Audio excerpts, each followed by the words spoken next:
One of the Republican National Convention begins in Milwaukee with breaking news. Former President and Republican candidate Donald Trump has selected his running mate. This happened just about 90 minutes ago. Fox 6 political reporter Jason Calvi joins us live now with the selection and the reaction. Jason? Hey, Steph, yeah, we're on the floor of the RNC here inside Forum right now as Republicans are doing the nominating speeches for that person that will be the running mate for former President Donald Trump. It is a surprise. The delegates here said they did not know which one of the finalists would be picked, and today we can tell you who's going to be on that stage accepting the vice presidential nomination. J.D. Vance. Let's step us out here so you can see what's going on right now. There are nominating speeches going on the main stage behind us. They're talking about J.D. Vance, Ohio Senator. He did make an appearance, and he's now inside Pfizer Forum himself as this crowd of delegates is getting ready to officially nominate J.D. Vance, who went to Yale Law School, was a Marine, wrote a best-selling book, which they just mentioned on stage right here. And this is also an historic moment, if you think about it relatively. The last time that a vice presidential candidate was announced at a Republican National Convention, that was 1988, when President or nominee George H.W. Bush picked Dan Quayle and announced it at the convention back in 1988. For Democrats, the last time that happened, the DNC, was 1976 with President Jimmy Carter in Mondale.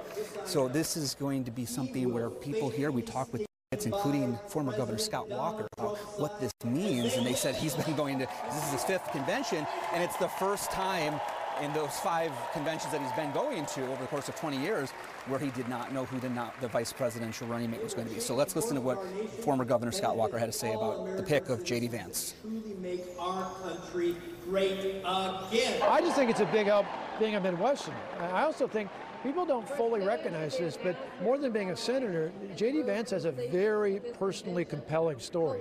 His family had to deal with addiction.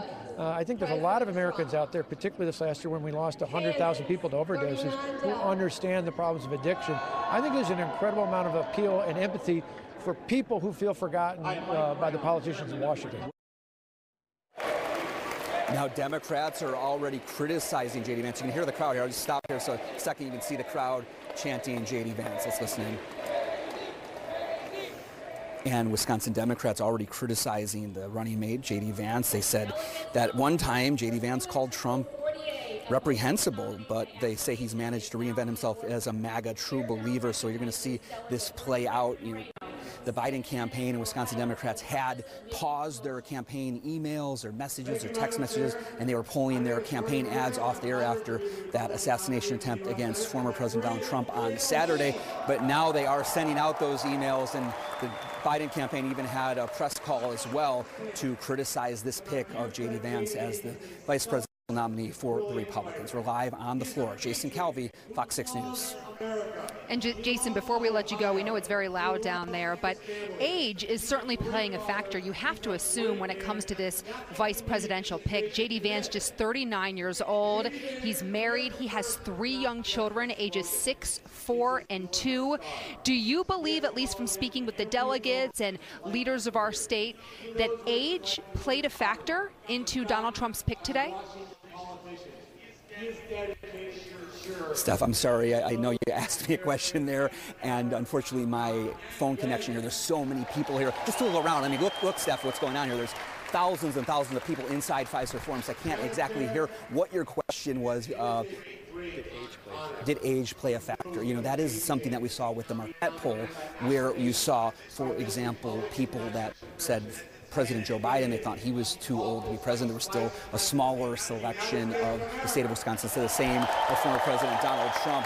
And this, yeah, I mean, this is an extreme here on the age spectrum, where you have the president and the former president with a few years of each other, and now J.D. Vance on the younger perspective here. I haven't had a chance to get into the decision-making from the former president and why he picked the VP, but we do know what was interesting is he mentioned Wisconsin particularly.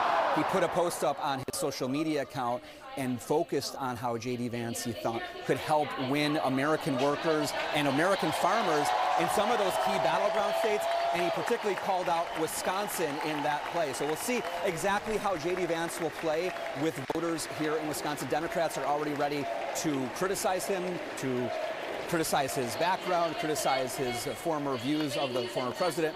But now it looks like J.D. Vance is, again, nominating speeches for J.D. Vance here on the floor of the RNC.